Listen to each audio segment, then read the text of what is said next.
You just said one of, I think, the most important words. It's the key. It's the cornerstone of everything we do as artists, unless you're a solo artist. You know, trust.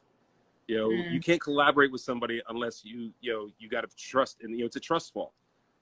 You know, I mean, how many times have we shown up? You just meet somebody, and then you've got to. I remember one time I did a job, and she's a dear friend of mine, Valerie.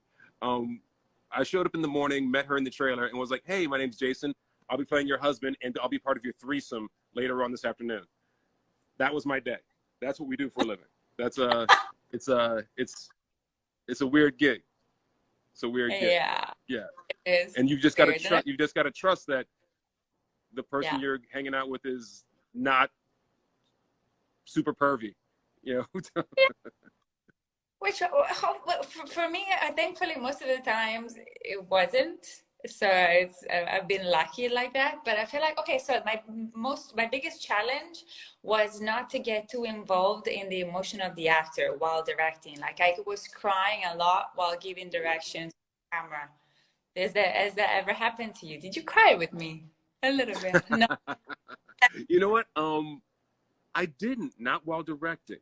Not while directing. Although I was right there with you, but I wasn't crying because I think there was too much in my brain that was worried, thinking about other things. I was part of my superpower is I can give things up to other people, no problem.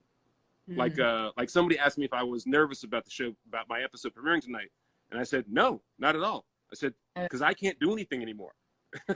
Right? It's not because I think it's good, although I do think it's good. I think you guys are really going to enjoy it, but it's because I can't do it. I can't do anything else. I'm good. So like, if I am very able to trust in you, and I would watch you and be totally engrossed in what you were doing, but also paying attention to what the cameras are doing and this, that, and the other thing. So I would trust in what you're doing. And when I watch it tonight, I'll boohoo like an idiot with you.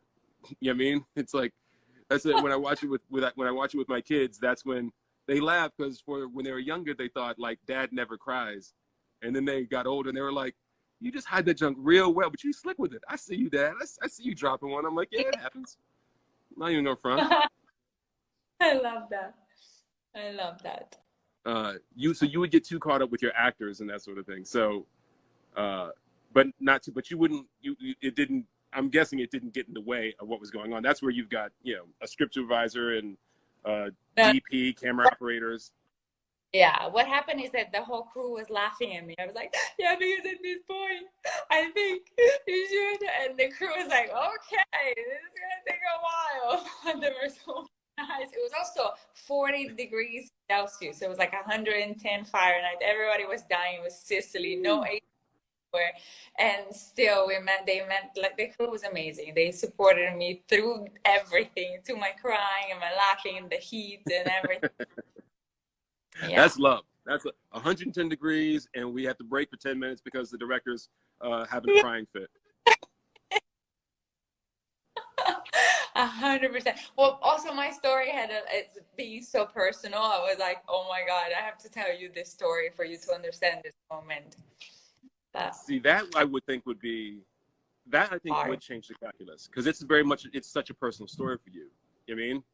I mean, the story that you guys tell tonight is an amazing story. It's fantastic, and you acted it beautifully, but it's not my personal story. That would change the whole thing a lot, I think. Also, I feel like Jaina's storyline was a little bit more serious and like emotionally. Yes. I feel like without giving too much away, but I feel like our cry was different.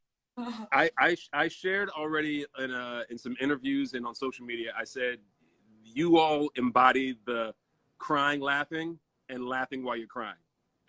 Like that's why it's such a tough needle to thread. That's why I was in awe of you all and just so happy, and it sounds ridiculous and almost patronizing to say, but proud of you. I really was. The three of you were fantastic, and it was. I think people are going to love it. I'll put it this way. Yeah, I was doing some interviews yesterday, and they were responding particularly that your scenes registered with them because of the crying while laughing, laughing while crying piece. Oh my! Yeah. Yeah. Jaina's stuff, you're right. Jaina has a whole other level of I had to take her to the zoo in a whole different way. Hers is just I have a friend who had this my friend Brian McCarthy said he thinks the best stories you take a person, your hero or Shiro, and you put them in you put them in a crucible and you kind of just grind them down to their bare essence. The whole situation, everything coming at them grinds them down until there's just the raw person left. And I feel like this episode for Jaina is one where you've got, the legal system that, too often puts women on trial when they're survivors. Usually they're in the witness box, but in this case, she's literally on trial for defending herself.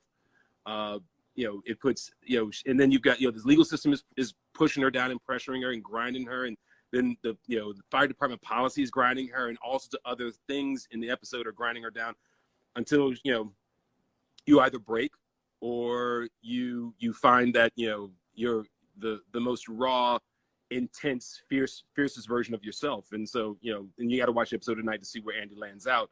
I'll just say that again, we took, Jaina had to go deep. Yeah. Jaina had to go deep. Where are you going? Where are you going?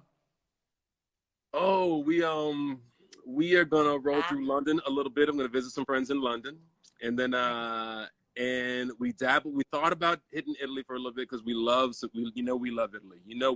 I've been to Italy like a half dozen times or something like that. But we are going to go to South Africa and Zambia. We're going on safari. I'm psyched. My oldest son is graduating high school, and so we are heading to go, doing one of those big, once in a lifetime, just don't pay attention to the bottom number, just sign the form, vacations to go on safari and such. But with the whole family. Amazing. Yeah, we're taking all 5 of us are going, and we're actually going with another family that are dear friends, and I'm really truly looking forward to it because this will be only my second time to Africa in general, but a completely different section. I mean, I've been to Ghana before.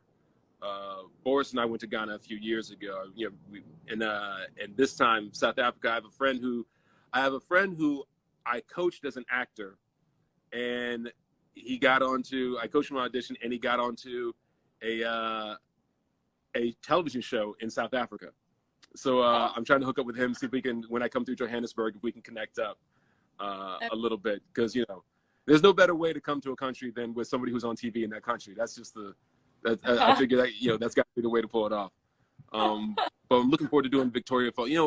Danielle went to Victoria Falls a few years ago. I know.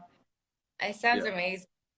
It sounds amazing. I've only been to Nigeria. That's the only country I've been to in Africa, but I'm looking forward. One of my best friends has an orphanage in Tanzania, so I'm looking forward to visit the orphanage. Go with them. And COVID has made it travel harder, so hopefully we'll be back